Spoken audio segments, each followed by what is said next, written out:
Hi, my name is Val Bagios, and I'm a Gallup certified strengths coach and an ICF credentialed coach. Welcome to Coach for Leaders.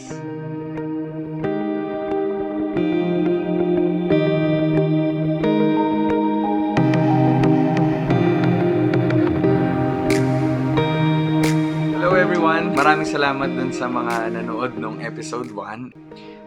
We are going to talk about strengths-based development. And specifically, the title of this episode is Strengths-Based Development, Totoo ba?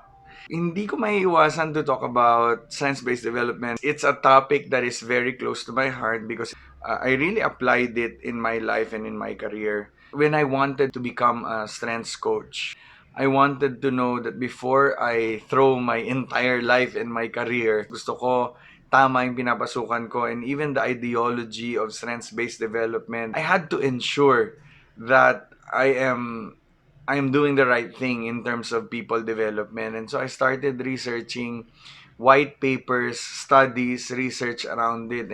I wanted to share with you two major papers na nakita ko.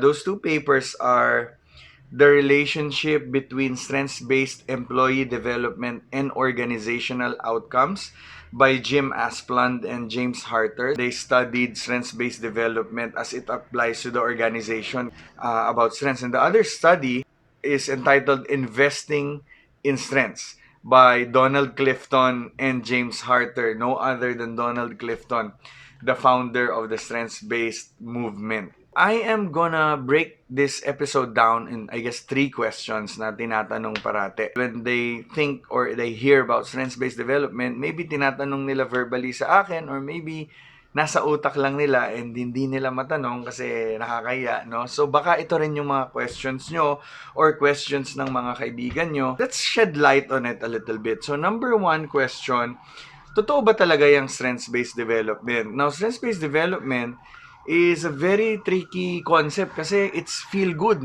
Minsan, the older managers na pinagdaanan nila hirap talaga. No? Sometimes they question strengths-based development kasi nga it's also positive. Parang wala tayong problema, ganyan. Good vibes lang tayo. And the question is, totoo ba talaga yan? If I really apply it on myself and in my organization, will it really work?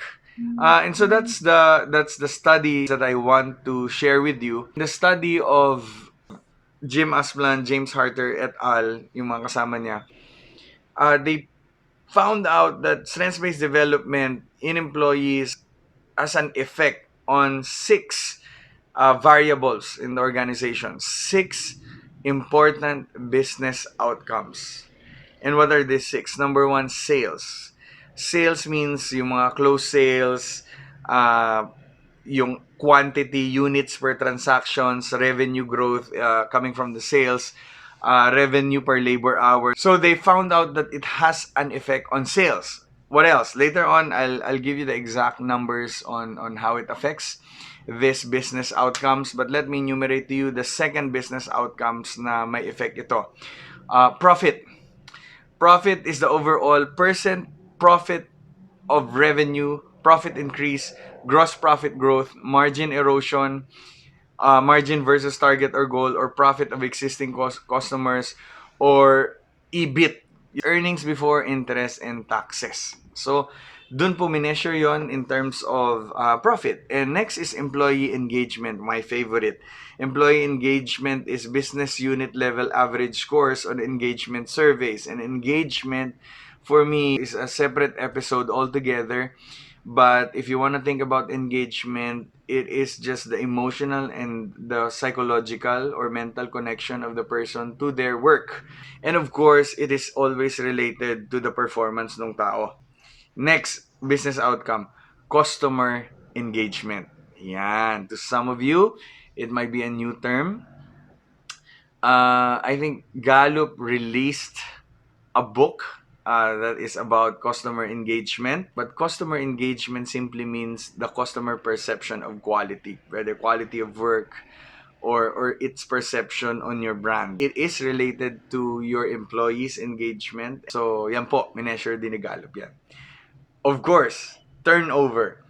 Turnover is the annualized business or work unit turnover rate in the first 90-day turnover rate. In fact, tiningnan nila dalawang industry, yung mga industry na high turnover katulad ng BPO or yung mga industry na mga low turnover naman talaga naturally kasi they found out na iba yung curve ng mga high turnover industries versus low turnover industries, and they studied strengths-based development on employees on both types or categories of industries. And last, safety. Siyempre, worker incidents, patient falls sa ano yan, sa healthcare industry, hospitals, accident frequency and accident severity. So, tiningnan din po nila yan. Okay. So, according to them, strengths-based development on employees has an effect on customer engagement. What happened to customer engagement? There's a 3.4 to 6.9% increase in customer engagement. Employee engagement, there's 9.0 to 15.0 increase in employee engagement. For profit, there's a 4.4% to 29.4%. Wow, increase in profit. Safety incident, 22.0 to 59.0 decrease in safety incidents. To sales, 10.3 to 19.3% increase in sales. For turnover, sa low turnover industry, there's a 5.8% to 6.1, no, not percent, 5.8 to 16.1 points decrease in turnover. And for high turnover industries, there's a 26.0 to 71.8 points decrease in turnover rates. Wow. So, yan po yung business outcome ng strengths. So, if you want to know more on the details of that, check out the study that I posted a while ago. Details kung paano nila kinandak yung kanilang study. But more than the study, I wanted to let you understand also that psychologically, ang laki rin kasi ng effect ng strengths-based development. If a person has a natural tendency on doing something, the path of least resistance, syempre, dun talaga mas madaling mag-improve yung tao. And it's even not about an activity, because an activity can be done in many ways. There are many ways to skin a cat, ika nga, di ba? The way you do that activity has a lot to do with your talents and your strengths. If we invest on people's natural way of thinking, feeling, and behaving and improve on that, then you get exponential results. So that's the first question. The second question, o paano naman yung weakness ko? 'Di ba? So the strengths-based development, does that mean it will ignore a person's weaknesses? O paano naman yung weakness nung aking ka-team member kung ako yung manager? That question is based on an incomplete understanding of strengths-based development. Strengths-based development means that you are not gonna ignore weakness. So for example, if I am a nurse, and I say my weakness is singing, hindi naman po required yung singing sa aking role as a nurse. So, hindi po, technically speaking, at least on a strengths-based development perspective, singing is not your weakness. But if you are a nurse and you have to do injections, for example, that's an activity, di ba? Tapos pag sinabi mo na hindi mo alam kung paano maglagay ng vaccine dun sa syringe mo, ay weakness yun kasi that is expected in your work. Strengths Finder does not ignore weakness. And there are two perspectives to this that I want to share with you that is also elaborated in the study. Strengths-based development is based on the concept of talent. And talent is your pattern. Patterns of thoughts, feelings, and behaviors that hopefully can be productively applied. What I'm trying to say is that weakness and strength is two sides of the same coin, which is the coin of talent. Because whatever is natural to you, pattern, yun yung parating nakikita ng mga tao around you. And so therefore, whether you use it for the better or it is underdeveloped, then it becomes a weakness, let's say. Or if you develop it, invest on it, and you become very sharp at that talent, then it becomes a strength. Strengths-based development makes you actually aware of how your talents play out, whether to the negative or to the positive. Tawag namin doon basement and balcony. Basement kapag ka negative kasi nasa ilalim, balcony, no? Parang terrace nasa taas. So it is to the positive, so it becomes a strength. But it all depends on how you invest on it and how you develop it. The formula for a strength is not just talent, but it is talent multiplied by your efforts. Efforts meaning the skills that you practice and the knowledge that you accumulate around that specific activity. So, hindi po ini-ignore ang weakness. Sa strengths-based development is minamanage po ang weakness.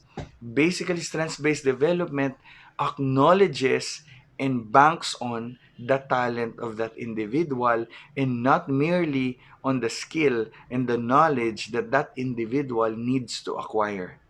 Last but not the least, oh, I know my strengths na. So I don't need a test um, to label me. No? So, tama po yun. No? So, syempre, if you are very self-aware, so baka nga alam mo na yung posibleng patterns of thoughts, feelings, and behaviors mo. O then, let's go back to the definition.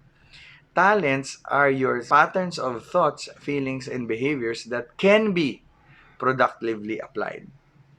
You probably know your talents, your patterns. But strengths-based development is a package. The test is just the beginning. It helps you understand your talents. It puts words into something that you might already know, but that's just talent. Take note, strengths-based development includes developing it, investing on it, even coaching around it, and understanding that those talents may have blind spots as well. Let me drop to you a bomb. Some people might hate you because of that talent, because if it is not productively applied, that might even be a weakness. Strengths-based development helps you understand your talent. That's part one. But it also makes you understand what are possible blind spots of my talent.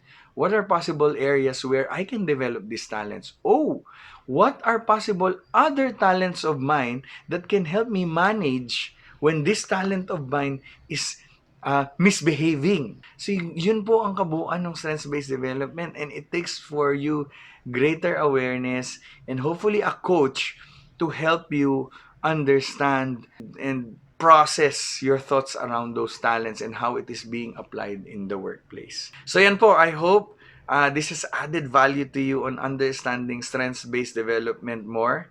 I hope that you will apply what you learned here today about talents and strengths-based development to how you approach development for yourself and of others. So, thank you so much for watching. See you on the next episode of Coach for Leaders.